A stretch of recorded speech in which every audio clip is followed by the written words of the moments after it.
আমরা একটু দেখার চেষ্টা করি যে কত মানুষ তাদের নাম ডিলিট হয়েছে, তারা এখানে এসে উপস্থিত হয়েছে। দেখুন যে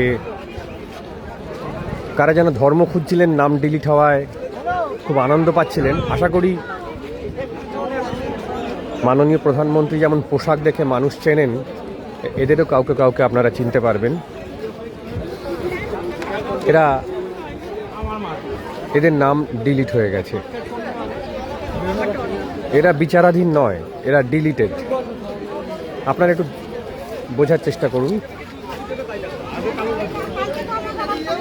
যে সমস্ত রাজনৈতিক নেতৃবৃন্দ মাসখানেক আগে পর্যন্ত রোহিঙ্গা খুঁজছিলেন, এই লাইনে একটু দয়া করে রোহিঙ্গা খুঁজুন। বারাসাত ডিস্ট্রিক্ট ম্যাজিস্ট্রেটের অফিস, তার সামনে হাজারে হাজারে মানুষ। এখন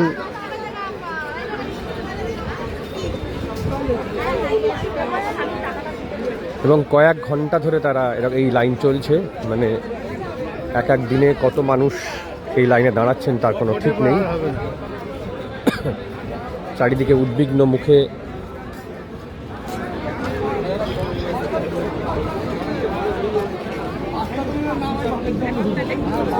এখানে আবার ডাবল লাইন হয়ে আছে। লাইনটা বোধহয় ঘুরে এসেছে কোনো জায়গা থেকে।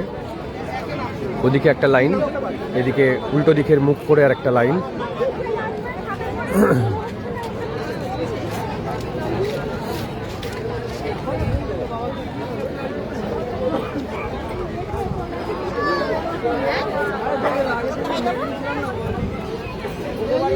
এই যে আপনারা নিশ্চয়ই পোশাক আশাক দেখে বুঝতে পারছেন যে এরা সবাই বাঙালি।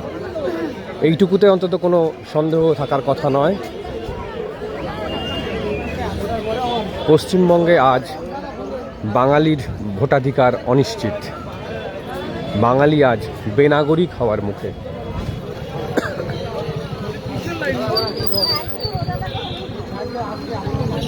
আমরা ডিস্ট্রিক্ট ম্যাজিস্ট্রেটের অফিস একটা অংশ শেষ করে আরও চলছে।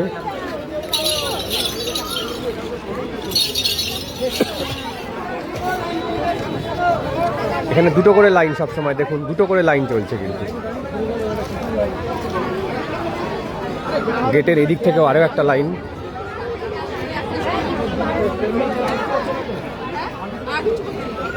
জেলা শাসকের অফিস,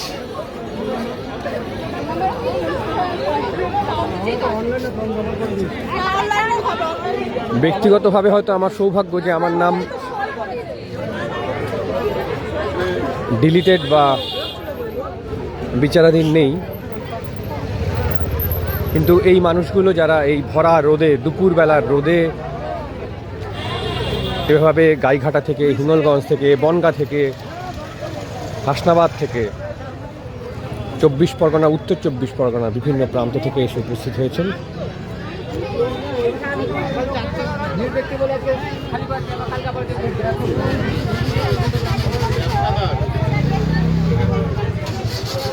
আশা করি এদের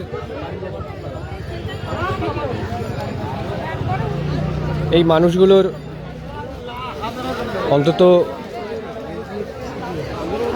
যারা প্রধানমন্ত্রী যেমন পোশাক দেখে চিনতে পারতেন, যারা লুঙ্গি বাহিনী বলে নানা রকম ব্যঙ্গাত্মক বাক্য প্রয়োগ করতেন, এই লাইনে দাঁড়ানো মানুষগুলোর ধর্ম পরিচয়, দুঃখের যে আমাদের ধর্ম পরিচয় দেখতে হচ্ছে, কিন্তু ধর্ম পরিচয় দেখে অন্তত এইটুকু বোঝা যাচ্ছে যেখানে যথেষ্ট সংখ্যায়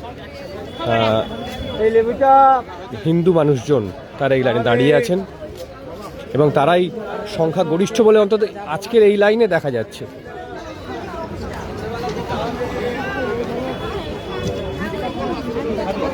ডিস্ট্রিক্ট ম্যাজিস্ট্রেটের অফিস থেকে শেষ করে আমরা বারাসাত যে উত্তর 24 পরগনার যে জেলার জজ কোর্ট, আমরা জজ কোর্টের সামনে এসেছি। বাঁদিকে ডান দিকে এই যে বার, বিভিন্ন উকিলদের বার অ্যাসোসিয়েশনের যেগুলো, আর দেখুন ডান দিকে বার অ্যাসোসিয়েশনের, আর বাঁদিকে মানুষজন লাইনে দাঁড়িয়ে আছে। এই যে অমানবিক এসআইআর, এই এসআইআর সত্যি বাতিল করা ছাড়া আর কোনো উপায় আছে বলে অন্তত মনে হয় না।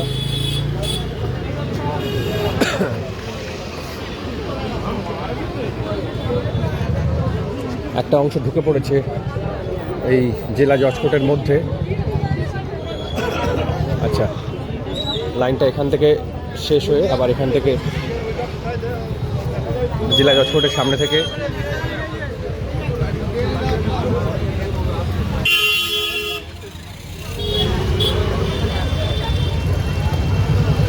আকাশে রোদের তেজ দেখুন, আকাশে রোদ।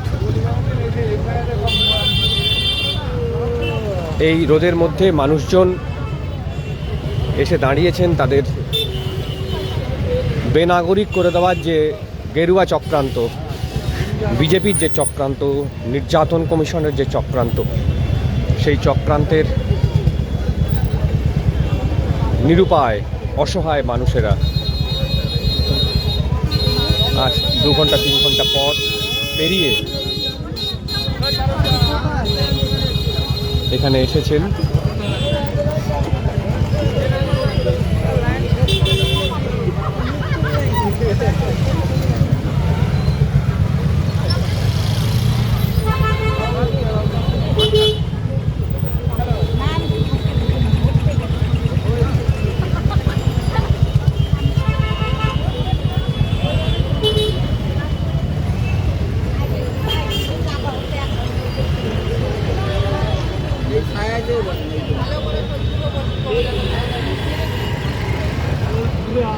দাঁড়িয়ে আছেন, এরা সব ডিলিটেড ভোটার।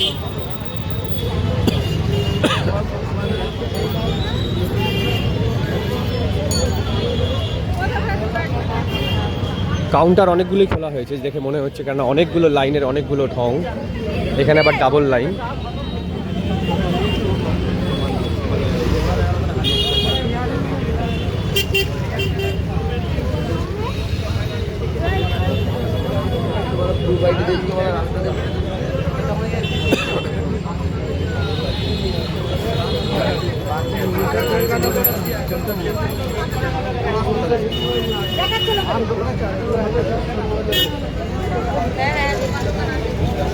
ডিস্ট্রিক্ট ম্যাজিস্ট্রেটের অফিস, উত্তর 24 পরগনা ডিস্ট্রিক্ট ম্যাজিস্ট্রেটের অফিস, জেলা জজ কোর্ট। আমি পুরো প্রায় গোল হয়ে ঘুরে এলাম, আর সামান্য একটু বাকি আছে। আমি পুরোটাই একেবারে দেখিয়ে দিই যে কি পরিমাণ মানুষ আজ নিরুপায় হয়ে, অসহায় হয়ে গেরুয়া সন্ত্রাসের বেনাগরিক, গেরুয়া যে বেনাগরিক করার চক্রান্ত, গেরুয়া চক্রান্ত, বিজেপির যে চক্রান্ত, নির্বাচন কমিশন যে নির্যাতন কমিশন হয়ে উঠেছে তার একটা বড় উদাহরণ।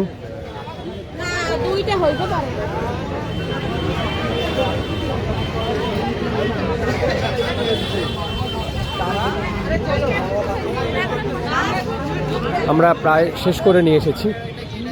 এই যে পুরো গোল চক্করটা, পুরোটা আমি গোল হয়ে ঘুরলাম। এই জায়গা থেকে আমি দেখানো শুরু করেছিলাম, ফলে এখানেই আমি শেষ করছি এই ভিডিওটি। কিন্তু এই মানুষকে এই দুপুর রোদে এই কষ্ট দেওয়াটা বাঙালির মনে রাখা উচিত। বাঙালি যদি ভুলে যায়, যে বাঙালি ভুলে যাবে বাঙালির এই কষ্ট, তার বাঙালিয়ানা নিয়ে সন্দেহ আছে, সন্দেহ থাকবে। আমরা প্রায় 9 মিনিট রাস্তায় হাঁটলাম। আমি এবার ভিডিওটা স্টপ করছি। শুধু মনে রাখুন বাঙালির উপরে এই গেরুয়া আক্রমণের ছবিগুলো।